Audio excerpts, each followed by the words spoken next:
Hai semua, assalamualaikum. Di video kali ini saya akan share resep kue kering lebaran yang rasanya enak, gurih, renyah, dan juga ngeju banget. Kue ini bikinnya mudah tanpa cetakan dan hanya menggunakan 3 bahan utama ditambah dengan sedikit garam. Nah, yang penasaran langsung aja yuk kita ke resepnya.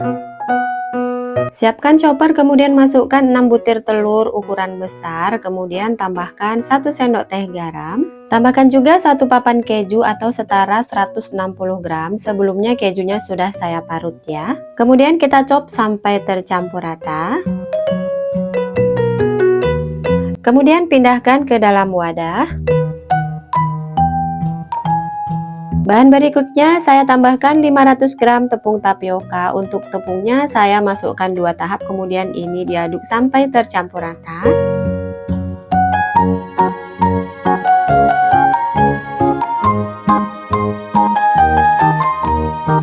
Masukkan semua sisa tepung, kemudian ini diaduk kembali.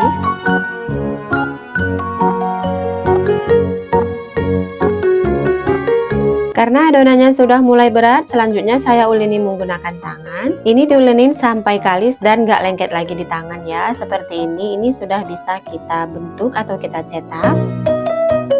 Langkah berikutnya, ambil sedikit adonan, kemudian untuk adonan yang banyak, ini ditutup supaya tidak kering dan kelembabannya terjaga. Oke, selanjutnya di penggorengan atau wajan sudah saya tuang minyak goreng yang agak banyak. Kemudian ambil sedikit adonan, dipilin-pilin, lalu masukkan ke dalam minyak. Adonan yang dipilin atau dicetak, usahakan besarnya sama supaya matangnya merata ya. Dan ukurannya diusahakan jangan terlalu besar, karena saat matang nanti kue akan mekar atau mengembang 2 kali lipat. Kalau adonan yang dipilin terlalu besar, takutnya setelah kuenya matang nanti malah berubah menjadi alot atau menciut ya.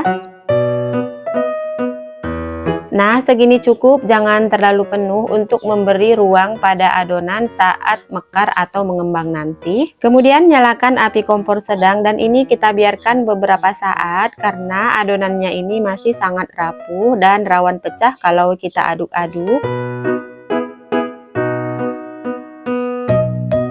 Setelah semua adonan naik ke atas atau mengambang, ini kita aduk secara perlahan aja, jangan keras-keras atau kuat supaya adonannya tidak pecah.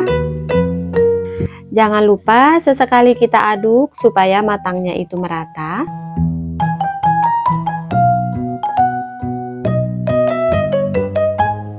Tanda adonan matang, warna sudah berubah menjadi kuning keemasan, serta ditandai dengan minyak goreng yang sudah diam dan tidak berdesis lagi. Segera angkat dan tiriskan minyaknya.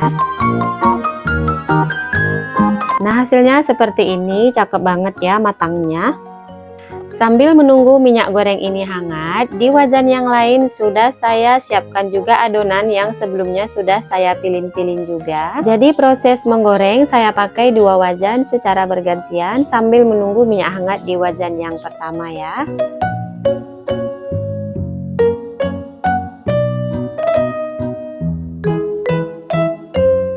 Setelah adonan naik atau mengambang, ini kita aduk perlahan-lahan.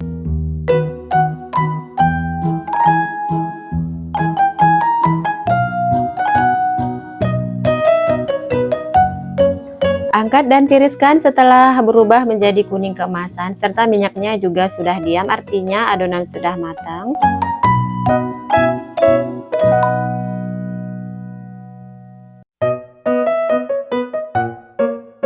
Sambil menunggu minyak goreng di wajan yang hitam hangat, sekarang kita lanjutkan pilin-pilin dan rendam kembali adonan yang sudah dipilin di minyak yang sudah hangat. Lakukan hal yang sama sampai semua adonan habis dicetak atau dipilin dan digoreng sampai matang ya. Dan menggorengnya langsung menggunakan 2 wajan secara bergantian supaya prosesnya cepat. Oke, ini dia setelah selesai semua saya goreng, ini juga udah ditiriskan minyaknya, udah dingin. Ini hasilnya jadi banyak banget, sekitar 1062 gram atau sekilo lebih sedikit ya. Resep telur gabus kali ini insya Allah anti gagal ya. Kalian wajib coba untuk stok cemilan di rumah bersama keluarga ataupun suguhan tamu saat hari raya nanti. Bikinnya mudah dan simple, bahan-bahannya juga sederhana. Oke semua, sekian dulu resep hari ini, semoga bermanfaat dan selamat mencoba. Wassalamualaikum.